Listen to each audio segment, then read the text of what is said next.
Mi nombre es José Bullé. En esta oportunidad voy a hablarles sobre los rodamientos en la materia de elementos de máquinas 2 y prosigo con lo siguiente, con el tema. Entendemos por rodamientos aquellos elementos mecánicos tipo cojinetes que utilizamos para disminuir la fricción entre algún tipo de eje y las piezas que lo componen. Como dije anteriormente, es para disminuir la fricción y tratar de mejorar su desplazamiento y aumentar el soporte que puedan tener para varios tipos de cargas, ya sean axiales, radiales, etc. La clasificación de los rodamientos se clasifica más que todo por su cinemática, por el tipo de cargas que pueden actuar sobre ella. Entendemos por aquellos rodamientos en los que pueden actuar cargas radiales, son aquellos rodamientos en los cuales se exponen cargas que pues, son perpendiculares al eje rotativo. Y cuando entendemos aquellos rodamientos en los que se ejercen cargas axiales, son aquellos en donde la carga en cuestión ejerce un empuje al eje rotativo de manera de paralelo en el mismo sentido. A su vez se subdividen en dos tipos de rodamiento. Tenemos el rodamiento de simple sentido, que es un solo sentido, la carga actúa en un solo sentido en el eje. Y doble sentido, con valga la redundancia, son dos sentidos que actúan sobre el mismo eje de rotación. Ahora, a la hora de hablar sobre los tipos de rodamientos que podemos utilizar, hay que tomar en cuenta que a la hora de elegir alguno de ellos existen varias consideraciones, tales como si necesitamos algún tipo de carga en específico, ya sea axial o radial, o si necesitamos que la carga sea mucha carga, que necesitamos que el rodamiento soporte mucha carga, choque, etc. Tenemos como entre los tipos más comunes de rodamientos, tenemos rodamientos rígidos de bola. Los rodamientos rígidos de bola son los rodamientos más comunes, los que más vemos en el mercado debido al costo accesible que tú puedes tener a la hora de comprarlo.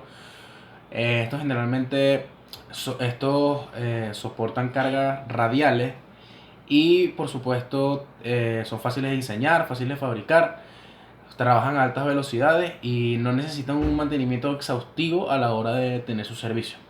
También tenemos rodamientos de una hilera de bolas en contacto angular.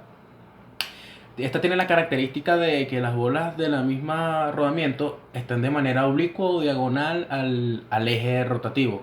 Por lo tanto, hace que el rodamiento permita o soporte cargas tipo axiales o tipo radiales, siempre y cuando estas se monten en contraposición a otra que soporte al contrario cargas axiales. También tenemos rodamiento de agujas, que esta trabaja con rodillos con una sección muy pequeña, cilíndricos y largos, debido como lo dije anteriormente, son pequeños. Estos se utilizan en espacios axiales limitados y generalmente lo podemos ver en pedales de bicicletas, avionetas, etc.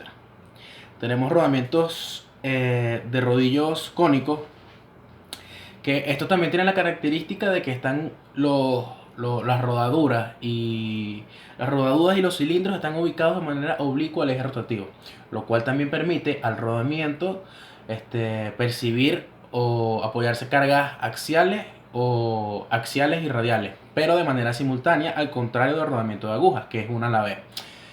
Bueno, permite que soporta cargas radiales y axiales simultáneamente.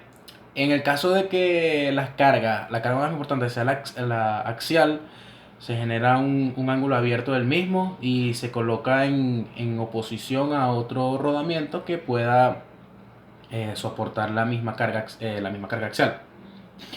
Ahora bien, tenemos los rodamientos de rodillos cilíndricos de empuje.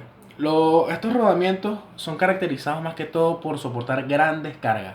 Estas soportan cargas radiales, axiales, pero de manera industrial. Son bastante industrializados, son bastante grandes, son insensibles a los choques y son bastante utilizados en el mercado, en la industria. Y bueno, en conclusión a los tipos de rodamientos, como dije anteriormente, a la hora de considerar utilizar alguno de ellos, hay que tomar en cuenta qué tipo de carga necesitas tú utilizar en el rodamiento o a la que esté expuesta el rodamiento. Si necesitas un rodamiento pequeño, un rodamiento grande industrializado como dije anteriormente, etcétera. Ahora, a la hora de diseñar o preparar alguna de estas piezas, al igual que se consideran en muchos tipos de piezas que hemos visto en elementos de máquina 1, en elementos de máquina 2, hay que tomar en cuenta el valor monetario del material que vamos a utilizar. Es lo primero que sí hay que tomar en cuenta a la hora de ir a compararlo a la industria, perdón, al mercado laboral me refiero.